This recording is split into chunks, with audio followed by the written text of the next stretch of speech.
The Fall of the House of Usher by Edgar Allan Poe. During the whole of a dull, dark, and soundless day in the autumn of the year, when the clouds hung oppressively low in the heavens, I had been passing alone on horseback through a singularly dreary tract of country, and at length found myself, as the shades of the evening drew on, within view of the melancholy House of Usher. I know not how it was, but with the first glimpse of the building, a sense of insufferable gloom pervaded my spirit. I say insufferable, for the feeling was unrelieved by any of that half-pleasurable, because poetic, sentiment with which the mind usually receives even the sternest natural images of the desolate or terrible.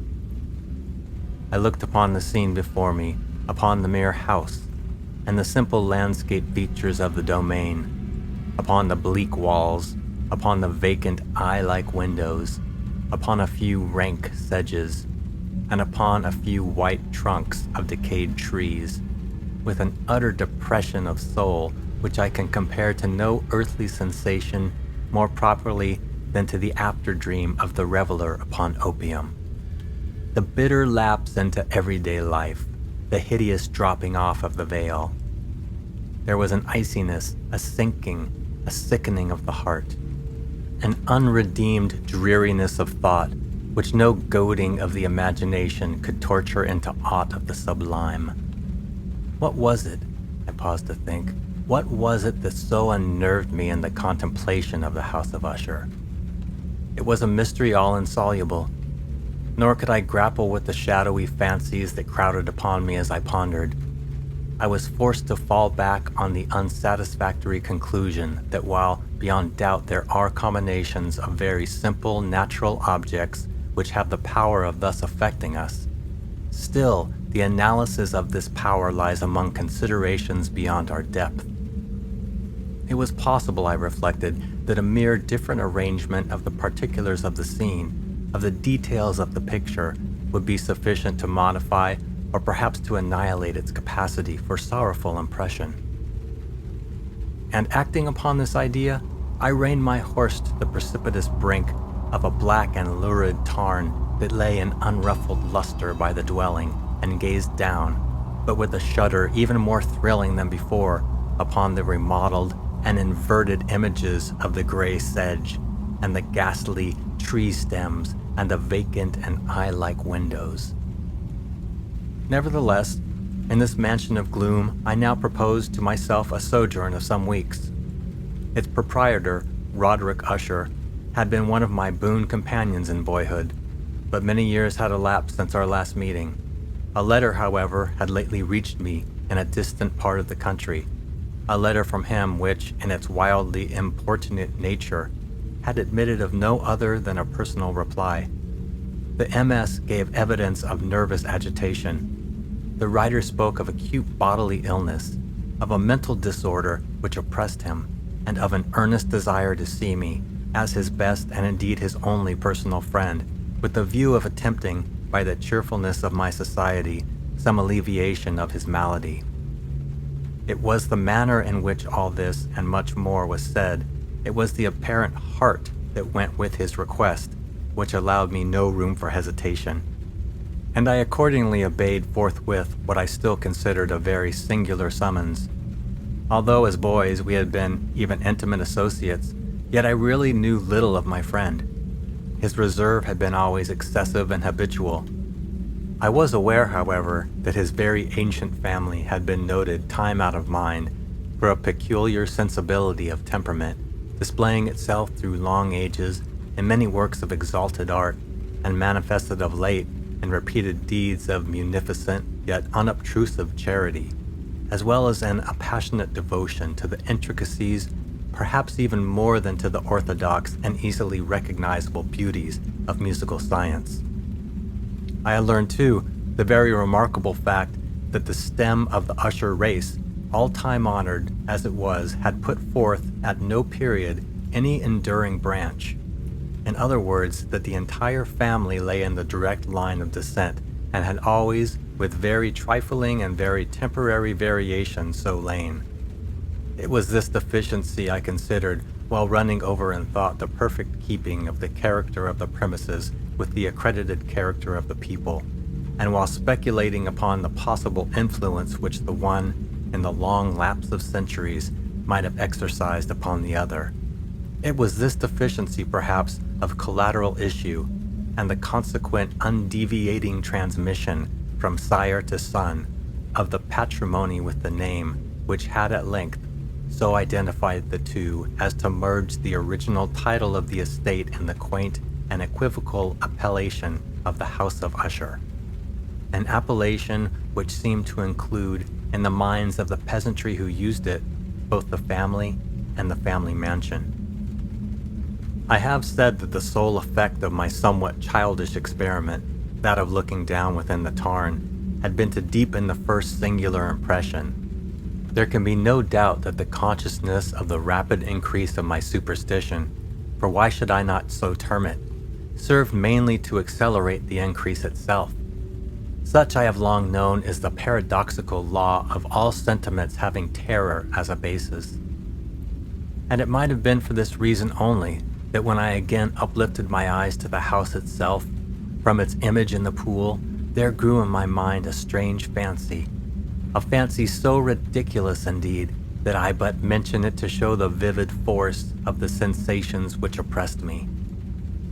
I had so worked upon my imagination as really to believe that about the whole mansion and domain there hung an atmosphere peculiar to themselves and their immediate vicinity, an atmosphere which had no affinity with the air of heaven, but which had reeked up from the decayed trees and the gray wall and the silent tarn, a pestilent and mystic vapor, dull, sluggish, faintly discernible, and leaden-hued. Shaking off from my spirit what must have been a dream, I scanned more narrowly the real aspect of the building. Its principal feature seemed to be that of an excessive antiquity. The discoloration of ages had been great. Minute fungi overspread the whole exterior, hanging in a fine tangled webwork from the eaves. Yet all this was apart from any extraordinary dilapidation. No portion of the masonry had fallen, and there appeared to be a wild inconsistency between its still perfect adaptation of parts and the crumbling condition of the individual stones.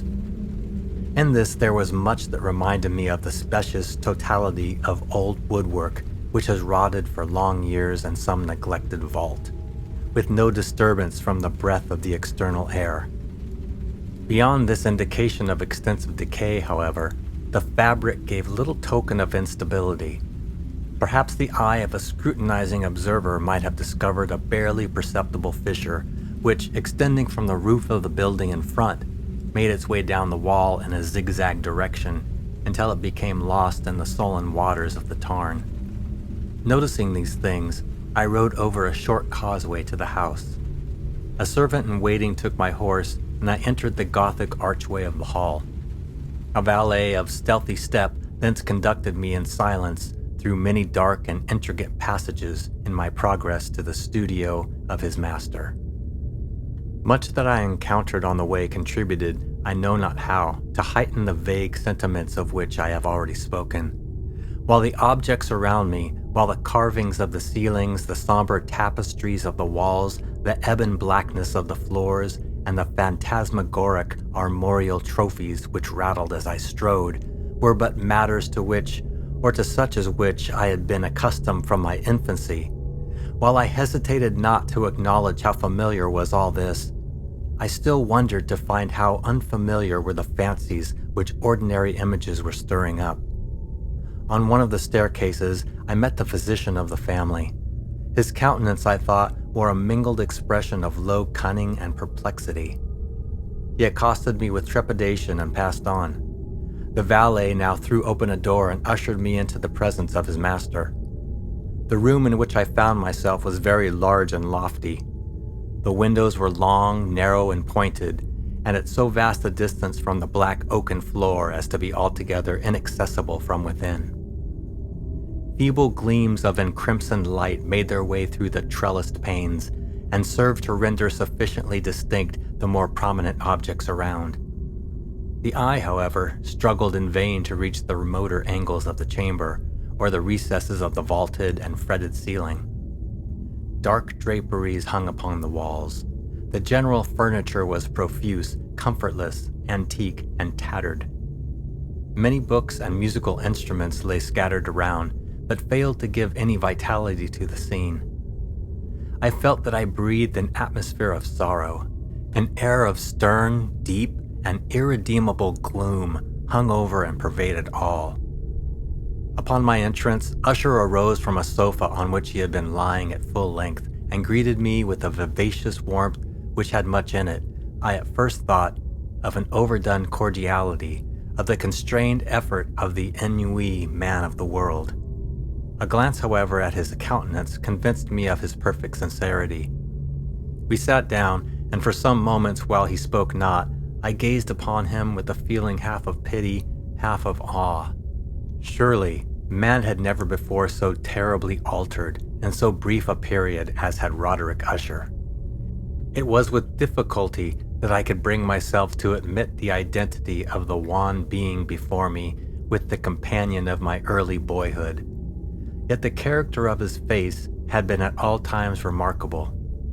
A cadaverous of complexion, an eye large, liquid, and luminous beyond comparison, lips somewhat thin and very pallid, but of a surpassingly beautiful curve, a nose of a delicate Hebrew model, but with a breadth of nostril unusual in similar formations, a finely molded chin, speaking in its want of prominence of a want of moral energy, hair of a more than web-like softness and tenuity.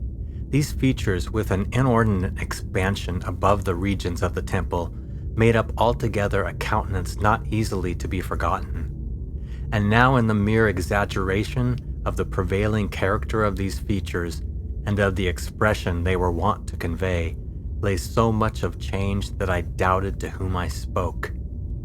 The now ghastly pallor of the skin, and the now miraculous luster of the eye, above all things, startled and even awed me. The silken hair, too, had been suffered to grow all unheeded, and as in its wild gossamer texture, it floated rather than fell about the face, I could not even with effort connect its arabesque expression with any idea of simple humanity. In the manner of my friend, I was at once struck with an incoherence, an inconsistency, and I soon found this to arise from a series of feeble and futile struggles to overcome an habitual trepidancy, an excessive nervous agitation. For something of this nature I had indeed been prepared, no less by his letter than by the reminiscences of certain boyish traits, and by conclusions deduced from his peculiar physical conformation and temperament. His action was alternately vivacious and sullen. His voice varied rapidly from a tremulous indecision, when the animal spirits seemed utterly in abeyance, to that species of energetic concision, that abrupt, weighty, unhurried, and hollow-sounding enunciation, that leaden, self-balanced, and perfectly modulated guttural utterance, which may be observed in a lost drunkard or the irreclaimable eater of opium during the periods of his most intense excitement. It was thus that he spoke of the object of my visit, of his earnest desire to see me, and of the solace he expected me to afford him. He entered at some length into what he conceived to be the nature of his malady. It was, he said, a constitutional and a family evil, and one for which he despaired to find a remedy. A mere nervous affection, he immediately added, which would undoubtedly soon pass off. It displayed itself in a host of unnatural sensations. Some of these, as he detailed them, interested and bewildered me, although perhaps the terms and the general manner of the narration had their weight. He suffered much from a morbid acuteness of the senses. The most insipid food was alone endurable.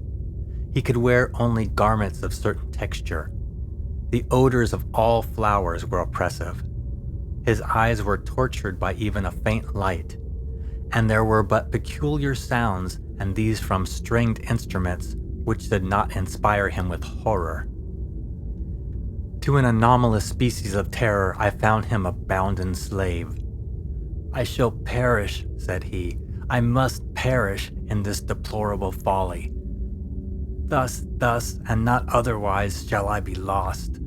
I dread the events of the future, not in themselves, but in their results. I shudder at the thought of any, even the most trivial incident, which may operate upon this intolerable agitation of soul. I have indeed no abhorrence of danger, except in its absolute effect in terror. In this unnerved, in this pitiable condition, I feel that the period will sooner or later arrive when I must abandon life and reason together in some struggle with the grim phantasm, fear." I learned, moreover, at intervals and through broken and equivocal hints, another singular feature of his mental condition. He was enchained by certain superstitious impressions in regard to the dwelling which he tenanted, and whence for many years he had never ventured forth. In regard to an influence whose supposititious force was conveyed in terms too shadowy here to be restated, an influence which some peculiarities in the mere form and substance of his family mansion had, by dint of long sufferance, he said, obtained over his spirit, an effect which the physique of the gray walls and turrets, and of the dim tarn into which they all looked down, had at length brought about upon the morale of his existence. He admitted, however, although with hesitation, that much of the peculiar gloom which thus afflicted him could be traced to a more natural and far more palpable origin, to the severe and long-continued illness, indeed to the evidently approaching dissolution of a tenderly beloved sister, his sole companion for long years, his last and only relative on earth. "Her decease," he said, with a bitterness which I can never forget, "would leave him the hopeless and the frail, the last of the ancient race of the Ushers." While he spoke, the Lady Madeline, for so was she called, passed slowly through a remote portion of the apartment, and without having noticed my presence, disappeared. I regarded her with an utter astonishment not unmingled with dread, and yet I found it impossible to account for such feelings. A sensation of stupor oppressed me as my eyes followed her retreating steps. When a door at length closed upon her, my glance sought instinctively and eagerly the countenance of the brother, but he had buried his face in his hands, and I could only perceive that a far more than ordinary wanness had overspread the emaciated fingers through which trickled many passionate tears. The disease of the Lady Madeline had long baffled the skill of her physicians. A settled apathy, a gradual wasting away of the person, and frequent although transient affections of a particularly cataleptical character were the unusual diagnosis. Hitherto, she had steadily borne up against the pressure of her malady, and had not betaken herself finally to bed.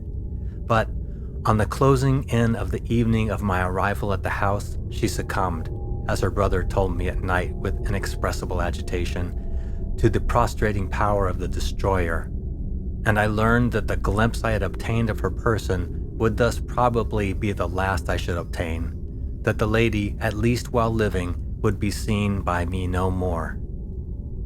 For several days ensuing, her name was unmentioned by either Usher or myself, and during this period, I was busied in earnest endeavors to alleviate the melancholy of my friend. We painted and read together, or I listened as if in a dream to the wild improvisations of his speaking guitar. And thus, as a closer and still closer intimacy admitted me more unreservedly into the recesses of his spirit, the more bitterly did I perceive the futility of all attempt at cheering a mind from which darkness, as if an inherent positive quality, poured forth upon all objects of the moral and physical universe in one unceasing radiation of gloom. I shall ever bear about me a memory of the many solemn hours I thus spent alone with the master of the House of Usher. Yet I should fail in any attempt to convey an idea of the exact character of the studies or of the occupations in which he involved me or led me the way. An excited and highly distempered ideality threw a sulphurous luster over all. His long improvised dirges will ring forever in my ears. Among other things, I hold painfully in mind a certain singular perversion and amplification of the wild air of the last waltz of von Weber. From the paintings over which his elaborate fancy brooded, and which grew touch by touch into vagueness at which I shuddered the more thrillingly, because I shuddered knowing not why, from these paintings, vivid as their images now are before me, I would in vain endeavor to adduce more than a small portion which should lie within the compass of merely written words. By the utter simplicity, by the nakedness of his designs, he arrested and overawed attention. If ever mortal painted an idea, that mortal was Roderick Usher. For me, at least, in the circumstances then surrounding me, there arose out of the pure abstractions which the hypochondriac contrived to throw upon his canvas an intensity of intolerable awe, no shadow of which felt I ever yet in the contemplation of the certainly glowing yet too concrete reveries of Fuseli. One of the phantasmagoric conceptions of my friend, partaking not so rigidly of the spirit of abstraction, may be shadowed forth, although feebly, in words. A small picture presented the interior of an immensely long and rectangular vault or tunnel, with low walls, smooth, white, and without interruption or device. Certain accessory points of the design served well to convey the idea that this excavation lay at an exceeding depth below the surface of the earth. No outlet was observed in any portion of its vast extent, and no torch or other artificial source of light was discernible. Yet a flood of intense rays rolled throughout, and bathed the whole in a ghastly and inappropriate splendor. I have just spoken of that morbid condition of the auditory nerve which rendered all music intolerable to the sufferer, with the exception of certain effects of stringed instruments. It was perhaps the narrow limits to which he thus confined himself upon the guitar which gave birth, in great measure, to the fantastic character of his performances.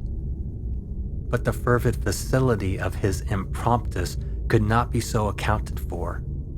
They must have been and were in the notes, as well as in the words of his wild fantasias, for he not unfrequently accompanied himself with rhymed verbal improvisations, the result of that intense mental collectedness and concentration to which I have previously alluded as observable only in particular moments of the highest artificial excitement.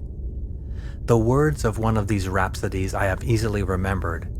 I was perhaps the more forcibly impressed with it as he gave it, because in the under or mystic current of its meaning, I fancied that I perceived, and for the first time, a full consciousness on the part of Usher of the tottering of his lofty reason upon her throne.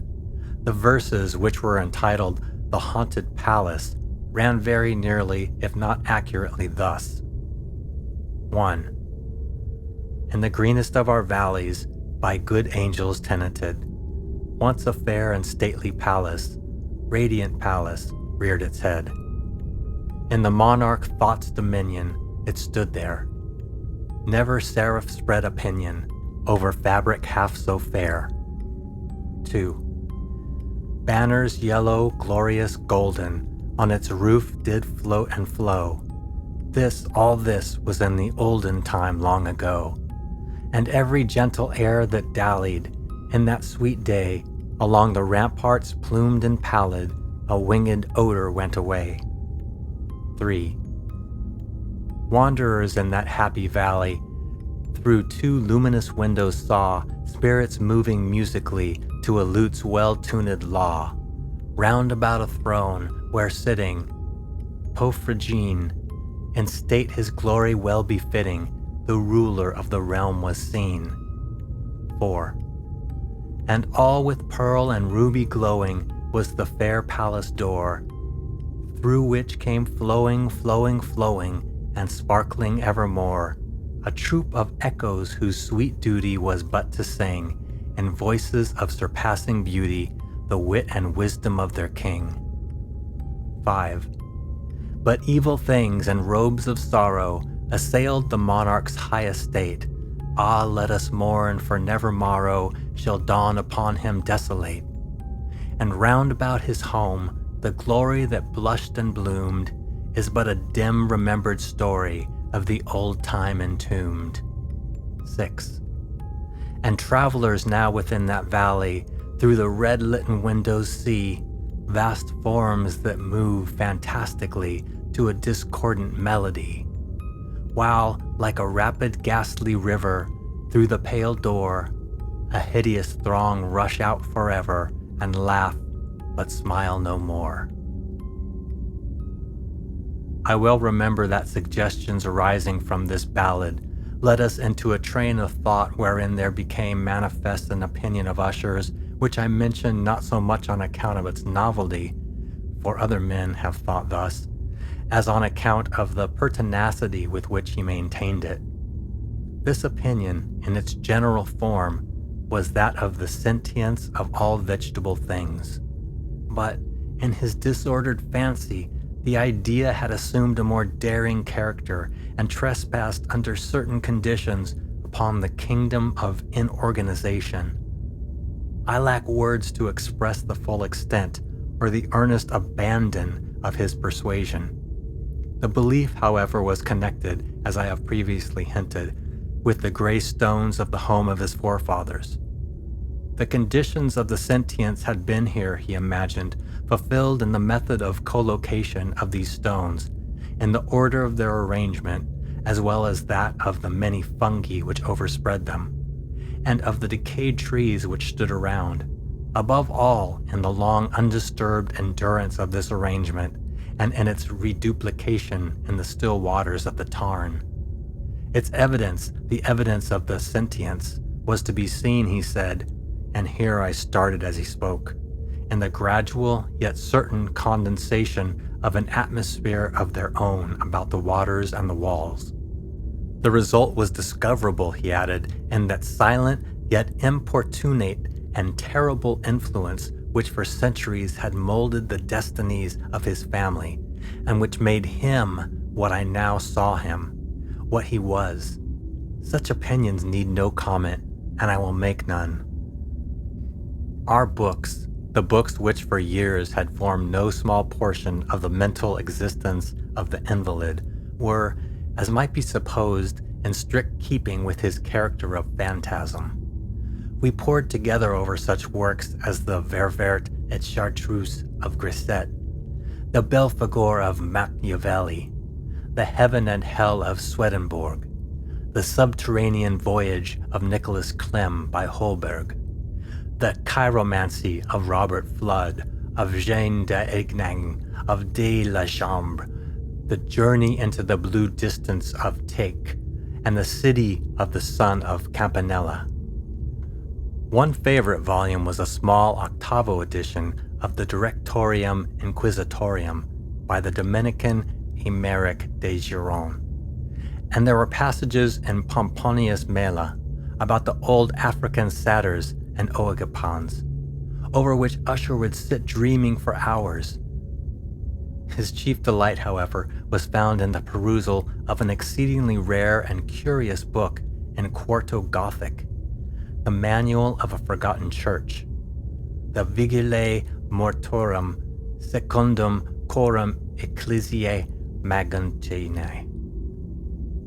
I could not help thinking of the wild ritual of his work, and of its probable influence upon the hypochondriac, when one evening, having informed me abruptly that the Lady Madeline was no more, he stated his intention of preserving her corpse for a fortnight, previously to its final interment, in one of the numerous vaults within the main walls of the building. The worldly reason, however, assigned for this singular proceeding was one which I did not feel at liberty to dispute.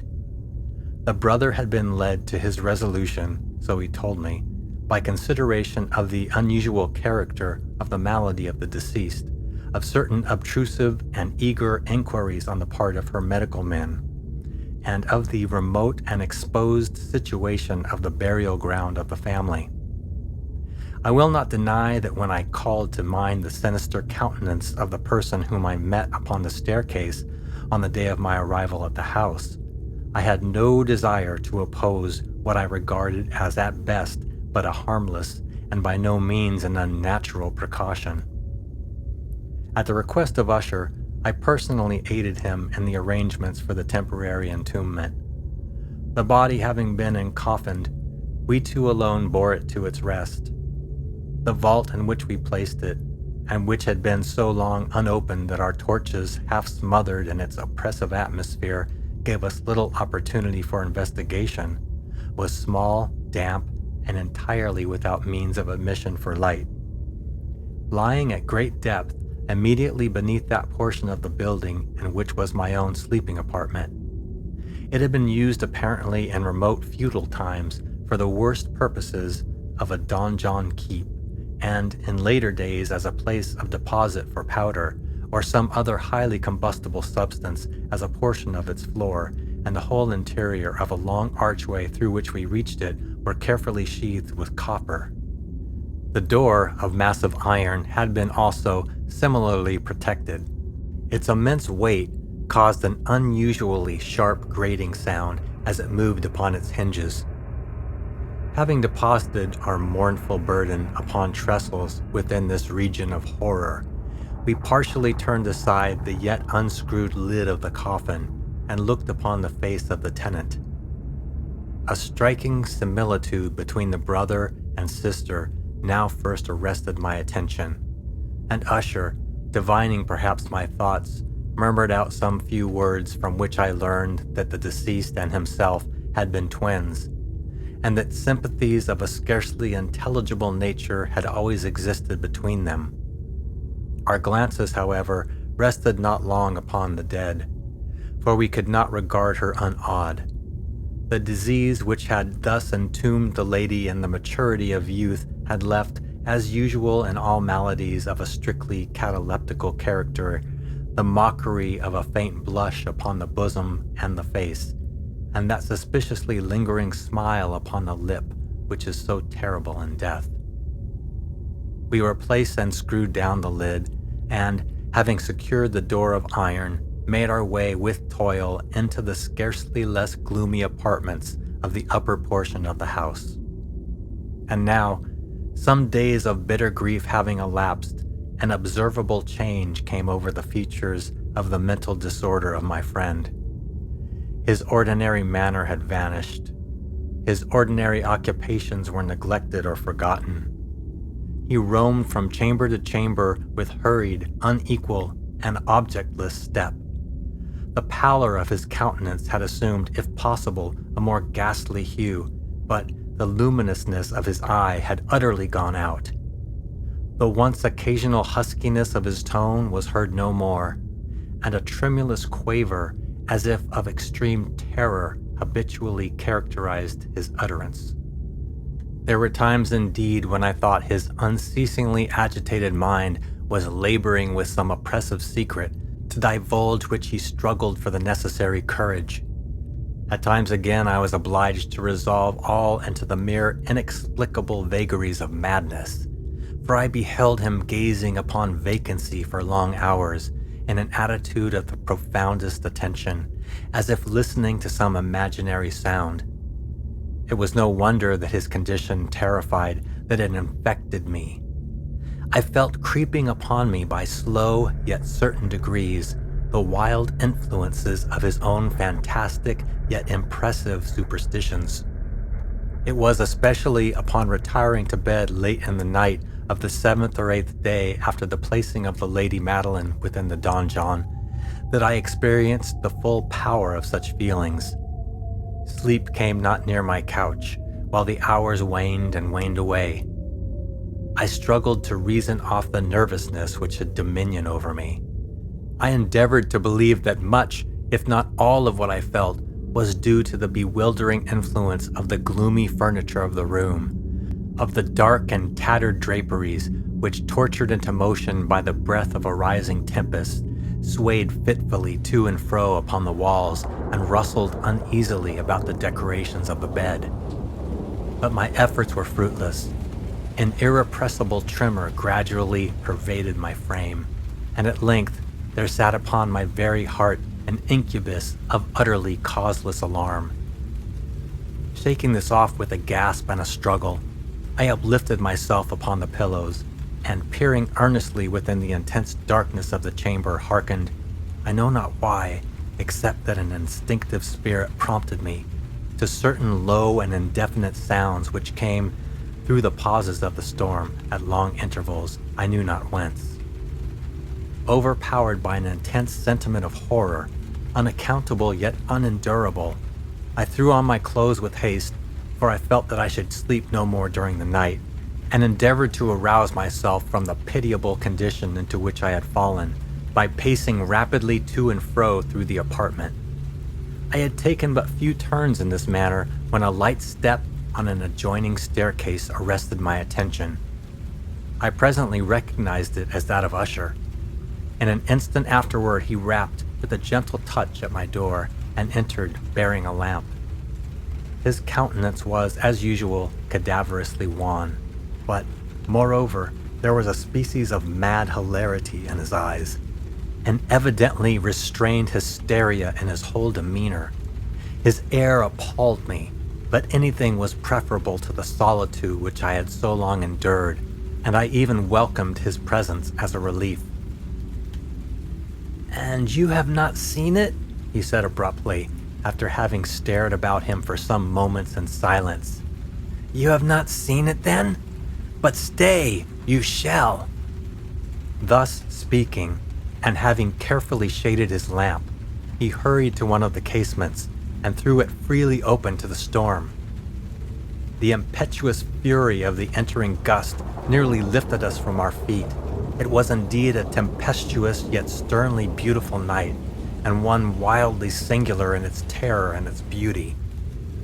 A whirlwind had apparently collected its force in our vicinity, for there were frequent and violent alterations in the direction of the wind, and the exceeding density of the clouds, which hung so low as to press upon the turrets of the house, did not prevent our perceiving the lifelike velocity with which they flew careering from all points against each other, without passing away into the distance. I say that even their exceeding density did not prevent our perceiving this, yet we had no glimpse of the moon or stars, nor was there any flashing forth of the lightning. But the under surfaces of the huge masses of agitated vapor, as well as all terrestrial objects immediately around us, were glowing in the unnatural light of a faintly luminous and distinctly visible gaseous exhalation which hung about the enshrouded mansion. "You must not, you shall not behold this," said I shudderingly to Usher as I led him with a gentle violence from the window to a seat. "These appearances which bewilder you are merely electrical phenomena not uncommon, or it may be that they have their ghastly origin in the rank miasma of the tarn. Let us close this casement. The air is chilling and dangerous to your frame. Here is one of your favorite romances. I will read, and you shall listen, and so we will pass away this terrible night together."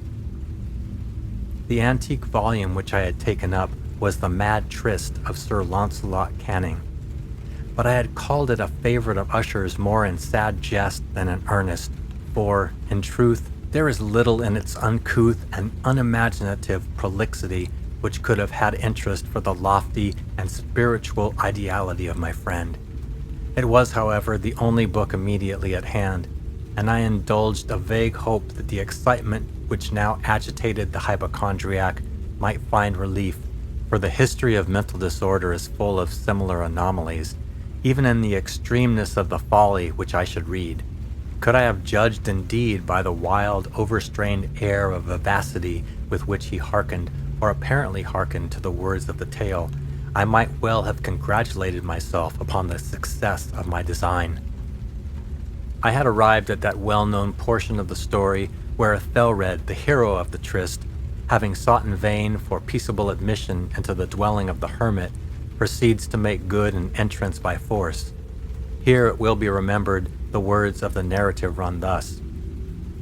And Ethelred, who was by nature of a doughty heart, and who was now mighty withal, on account of the powerfulness of the wine which he had drunken, waited no longer to hold parley with the hermit, who in sooth was of an obstinate and maliceful turn, but, feeling the rain upon his shoulders, and fearing the rising of the tempest, uplifted his mace outright, and with blows made quickly room in the plankings of the door for his gauntleted hand.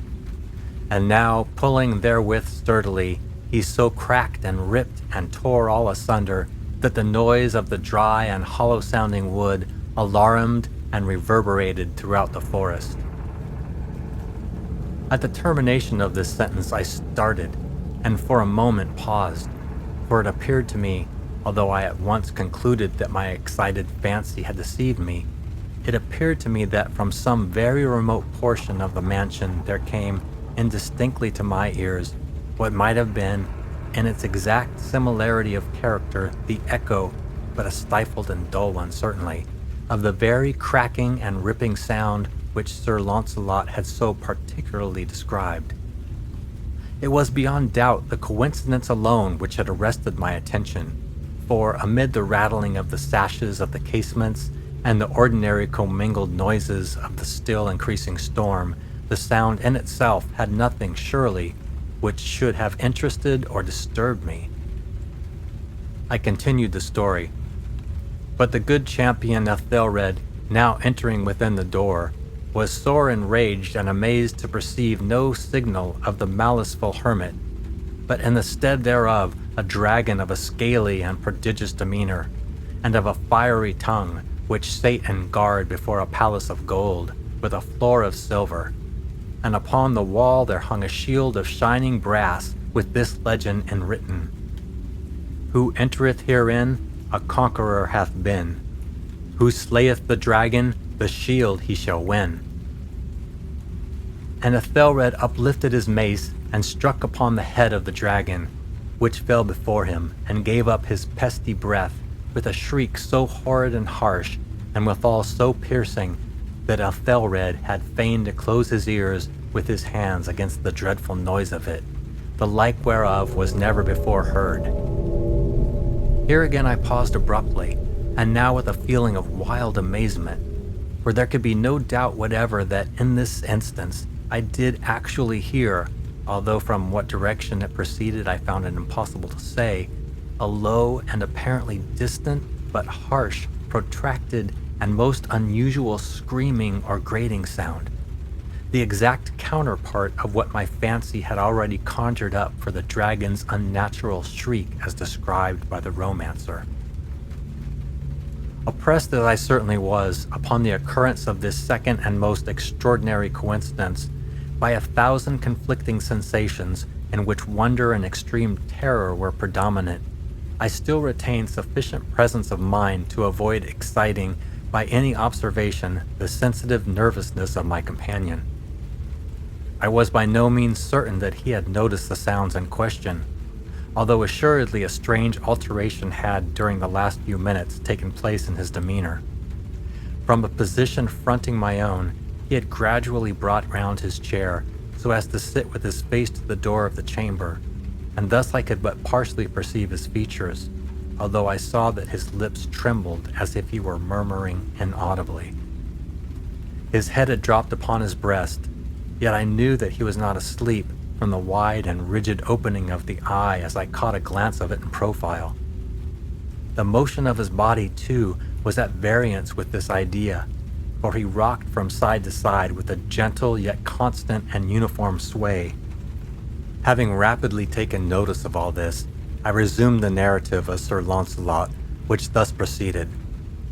And now the champion, having escaped from the terrible fury of the dragon, bethinking himself of the brazen shield, and of the breaking up of the enchantment which was upon it, removed the carcass from out of the way before him, and approached valorously over the silver pavement of the castle to where the shield was upon the wall, which in sooth tarried not for his full coming, but fell down at his feet upon the silver floor with a mighty, great, and terrible ringing sound. No sooner had these syllables passed my lips than, as if a shield of brass had indeed at that moment fallen heavily upon a floor of silver, I became aware of a distinct, hollow, metallic, and clangorous, yet apparently muffled reverberation. Completely unnerved, I leaped to my feet, but the measured rocking movement of Usher was undisturbed. I rushed to the chair in which he sat. His eyes were bent fixedly before him, and throughout his whole countenance there reigned a stony rigidity. But as I placed my hand upon his shoulder, there came a strong shudder over his whole person.